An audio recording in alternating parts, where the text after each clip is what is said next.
Look guys, I've done a lot of crazy stuff when it comes to health protocols. I've injected millions of young Swedish bone marrow into my joints. I removed all the plasma from my body. I've spent 9,500 minutes in a hyperbaric oxygen therapy chamber. And I even used my own son as my blood boy. But one thing I haven't tried yet, which is one of the oldest of all therapies, is a hot box, also known as a dry sauna.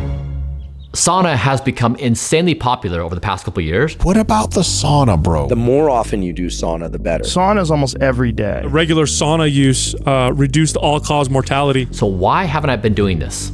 To explain, let's look at the origins of sauna in Finland.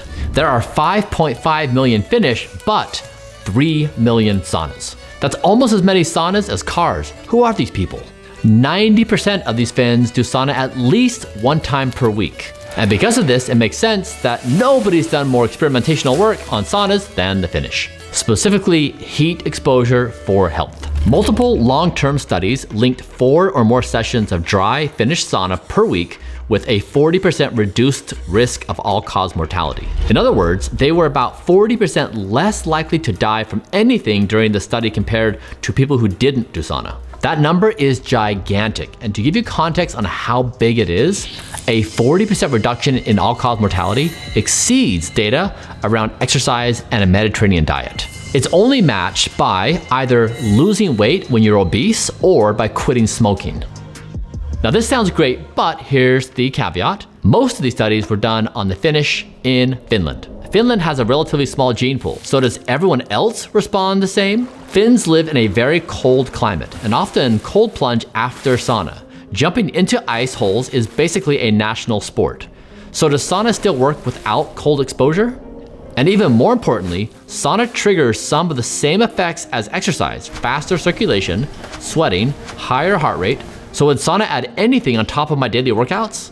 Or does it mainly help people who don't exercise much? It's for these reasons that I didn't prioritize doing sauna. We prioritized other therapies for the past couple years. But that changed when my lead physician, Dr. Mike Mallon, joined and he said, Bryan, get the sauna right now. The benefits are way too good to ignore. I love sauna. Sauna is like, I feel like as soon as I started working with Bryan, I was like, why aren't we doing sauna? So like all things Blueprint, we went to the scientific literature and we said, what is the best 30-day protocol to implement?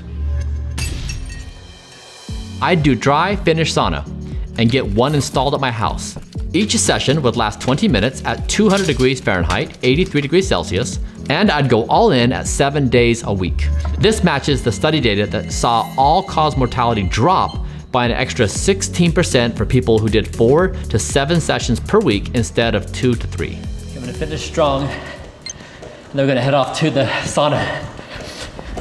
All right, my session is going to be 20 minutes. It's according to the evidence, and like also that matches my subjective feeling. So when you get to, the minute 16, 17, you're pretty much done. You can't take electronics in there because they will die. I'm going to start the timer for 20 minutes, and I'm going to put it right here so I can see it, so I know when to come out. 20 minutes has started. Let's jump in and not waste any time. When I had done sauna before, it was something like 120 to 140, 145 degrees, but 200 is just next level when you go in. It's hot enough that actually, if you put an egg white in there, the egg white would actually be hardened by the end. So after this first sauna session, I had a few problems arise. I did not know that 200 degrees Fahrenheit was a fire-breathing dragon situation. The second thing that happened, it was so hot, and especially on my scalp, I wondered, is this gonna burn my hair off? So what I did for both is, for the nose, I learned that in the sauna, I could do a 4-6 breathing exercise. I like to do breath work because there's nothing else to do in here. No electronics, no one to talk to. So I try to do 4 seconds in, 6 seconds out, and just try to really calm myself. And 2, I found I could take a ice pack, put a towel on my head and place it over my head to keep my scalp cool, to make sure my scalp didn't get dried out with extensive exposure to that kind of dry heat. And this is like a pretty janky solution. I just kind of put together the various things I had. So this is not like specially designed for saunas. This was in my freezer, so I'm like, okay. We had several questions. The first was, would sauna stack with the benefits of exercise? Second, would it help in removing toxins from my body? I started this protocol knowing I had high levels of toxins in my body since the LA wildfires. And number 3, we wanted to run an experiment on fertility, but we'll talk about that later. So the plan was we would test all of these biomarkers as a baseline and then come back to them after 21 sessions. The main problem though is after a few days, I was wrecked. I'd wake up at night with these unbelievably terrifying cramps. They'd hit my hamstrings and my calves so bad that I'd jump out of bed, I'd try to walk it off, I just couldn't. I couldn't shake it. So while the sauna protocol was going well, my sleep was getting worse. So with all of this going on, I brought this up on our science call with Dr. Mike Mallon, and he had a hypothesis. By heating up your skin way faster than your core, finished sauna quickly flips your core to skin temperature gradient. This makes your body work on overdrive. The heart pumps blood up to 70% faster to get sweat to your skin to cool down. This gives cardiovascular effects similar to zone 1 or 2 cardio. But sauna does make you sweat a lot, for example, between 0.6 and 1 liter per hour. So of course, Dr. Mike suspected I was dehydrated. We tested using this Gatorade patch and it confirmed our suspicion. I was a salty sweater, and in each sauna session, I was losing 18 ounces of sweat and about 600 micrograms of sodium. And even though I was drinking enough to replace the water content I lost in sweat, I wasn't replenishing all the minerals I was losing, which caused the night cramps and other symptoms. So naturally, we increased the amount of electrolytes 50% before the sauna session and 50% immediately following. Now first, if you don't know if you're a salty sweater, you can test it. Second, if you are a salty sweater, make sure you're consuming the appropriate amount of electrolytes to make sure you do not become dehydrated. By day 7, things were getting better because I had fewer cramps, but my sleep was still struggling. I've done a lot of therapies and a lot of treatments. That first week of sauna, I think, crashed me more than anything I did before. I suppose the funny thing about me is even though it was painful, I loved it. Am I weird? After the first week, I was dying to get data. I love measurement. It was exciting to see several of my vascular markers had improved, including my central systolic blood pressure. My heart, brain, and all major organs were experiencing 5.83% less pressure. Okay, so why would sauna help blood pressure? Because of a process called heat-induced vasodilation. As your core body temperature rises in the sauna, your skin and peripheral blood vessels widen to help release heat, letting the same blood flow pass through with less force. This lowers the pressure inside your arteries, making them more flexible, and reduces strain on your heart and organs. The fact that we saw this after 7 sessions is pretty awesome actually, because it really suggests that the actual dose happens relatively quickly. Now in week 2, my relationship with sauna was really developing. Every day, I really looked forward to the challenge, especially after a really hard workout. It was the sauna and me going alone. My cramps are gone, my sleep's getting slightly better, my vascular markers were improving, but I didn't know what was happening to my toxins. There was also another danger, was sauna actually making toxins worse? So I wear cotton because I'm mindful of toxins, and when you get in there and it's very hot, I don't know what the interaction is between the clothing, the chemicals, and the heat and my skin. We wondered if we're going to sit in a 200 degree Fahrenheit box, what materials are used in the box and are they potentially toxic? We also started evaluating what other things could we do to reduce toxins. Well, one obvious one, which is maybe not so obvious, is to not put water on the rocks. Water can have toxins like PFAS, forever chemicals. If you put them on the rocks, do they become airborne? So we didn't put water on the rocks. 2 is to make sure I had cotton clothing, not synthetics. That might be bad. And finally, to shower immediately following the sauna to make sure you're removing toxins from the skin. But you may be asking, Bryan, why weren't you naked? I thought people sauna naked. That's because I was wearing an ice diaper. Don't laugh. Once I shared on social media I was wearing an ice diaper, I got a lot of questions. Now, in reviewing the scientific evidence, we saw that there was a potential of the heat actually hurting fertility markers pretty significantly. So we took precautions to say we're going to put ice on the boys to prevent this harm. So I went to my freezer, and fortunately I had a whole bunch of ice packs from a whole bunch of different therapies, and I selected them trying to find the right match. Here's the ice pack for the boys. So I just slipped it in. Human testes operate at 2 to 4 degrees Celsius cooler than core body temperature. Even a 2 degrees Celsius rise can derail spermatogenesis, the process of producing sperm for 74 days or a full cycle. I wasn't trying to get anyone pregnant. But Project Blueprint is about making the body as vital as possible in every organ, and that includes sperm health. Now, a question that came up is, what about other types of sauna, and specifically wet sauna? Dry Finnish saunas, as the name would suggest, are pretty dry. They have a relative humidity of 10 to 20%, whereas a normal room temperature has about 30 to 50% relative humidity. But that can be a lot lower in the winter. Wet saunas have roughly 100% relative humidity. That means they can't get above 115 Fahrenheit, 46 Celsius, without causing you to burn or overheat.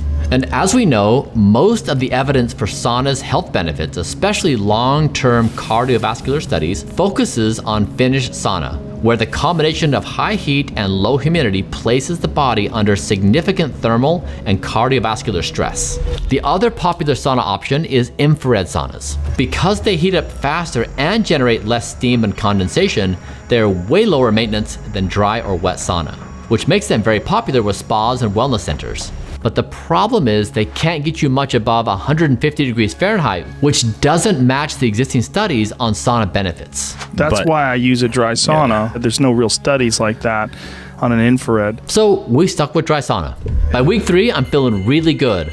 No cramps, sleep is better, and I'm now in a rhythm. Also, it was time for a big batch of results. We had done enough sauna sessions to know that if we were gonna see results, we'd see them by now. First up was measuring toxins in my body, and man, we were shocked. There were significant reductions in the levels of toxins inside my body. 3 went from being abnormally high to undetectable, and there was a huge drop across the board. This was beyond anything we'd expected. It was the best toxins result I'd ever received. As far as we could tell, this result was a pretty unique outcome according to the scientific literature. It seemed to suggest that sauna is potentially one of the best things you can do to detox your body. After 23 sessions, my cardiovascular results also continued to improve. Central pressure readings were down significantly, putting even less pressure on my organs. And my resting heart rate, a major marker for recovery and fitness, had dropped by 4.4%. And then came another twist. My fertility markers actually improved by 31% after 21 days. These were my best sperm health numbers to date, and put me 6 times above the threshold for what's considered fertile by clinical standards. This made me wonder, should I bring this up on first dates? A future question we want to ask, did my fertility biomarkers improve because of the combination of sauna improving blood flow and me using an ice pack? Or would an ice pack alone deliver similar results? There were a lot of people also wanting me to pair cold with the heat, but that's gonna have to wait for another day because we wanted to see what sauna alone would do as a therapy. So just a few weeks in, sauna was somehow improving my fertility, improving my blood vessels, and removing toxins from my body. But at this point, my sauna experiment hit a snag. I was traveling to Europe for 11 days, to Scandinavia ironically, and I'd have no time to find a sauna and sit in it for 20 minutes every day. So when I got back, we started sauna part 2. The goal was to get to 48 total sessions. Here, we had 2 main objectives. First, we wanted to see if the results would continue to improve, stay the same, or get worse. Would my body just get used to the stress and results, meaning I'd lose my cardiovascular gains? Second, we decided to stop icing my boys for 2 weeks to see what would happen. Basically, we decided to cook my boys at 200 degrees Fahrenheit for science, and your benefit, you're welcome. I hit the 48 session mark, and now it was time for the big reveal, the results. The bad news though was my fertility markers were demolished. I turned myself into a cautionary tale for every sauna enthusiast that has testicles. A 200 degree sauna with no ice protection led to a 50% reduction of my fertility markers across the board. So boys, definitely ice your boys. But the good news is my blood pressure and my vascular health improved a lot. My arteries became 25 to 50% more flexible, effectively de-aging them by about 10 years and giving me the vascular markers of a healthy 20-year-old. So we had evidence it is worth stacking sauna and exercise. The second exciting result was a surge in VEGF. This is the signal your body says, hey, make more blood vessels. Think of blood vessels as roads carrying oxygen to every cell. VEGF is the helpful messenger calling for more roads, especially during repair or stress. That stress can increase VEGF because it tells the body, grow more vessels. Heat makes your heart pump harder, pushing blood through your vessels. This helps keep your organs strong and slows down age-related decline. Previously, hyperbaric oxygen therapy had tripled my VEGF, but since doing sauna, I'd boosted it another 5x on top of that. These improvements to my cardiovascular health probably explain the 40% reduction in all-cause mortality that we saw in the Finnish studies for those that routinely do sauna. So a lot of people ask the question, is it worth doing? And after seeing the results, I think the answer is yes. Okay, so we've made it this far together, and you may be saying, I'm in, Bryan, let's do it. How do I do it?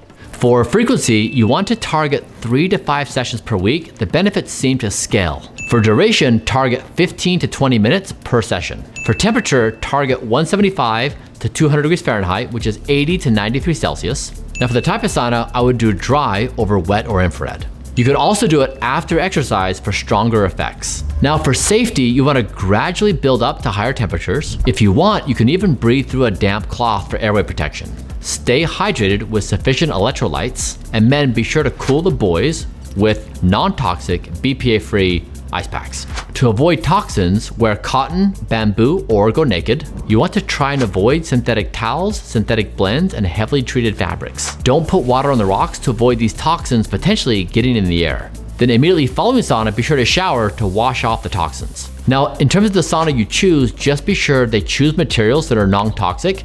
Best if you can check the air quality. Now you want to skip sauna if you're pregnant, if you have a heart condition, or any of the following conditions. Now, if you don't have access to the sauna, your best alternative is exercise, which increases heat in your body. This is essentially free and achieves many of the same cardiovascular benefits. But doing both, as we saw, is ideal. Oh, and good news, I restarted Icing the Boys and my fertility marker started to improve 30%. I expect a full recovery within a few more weeks.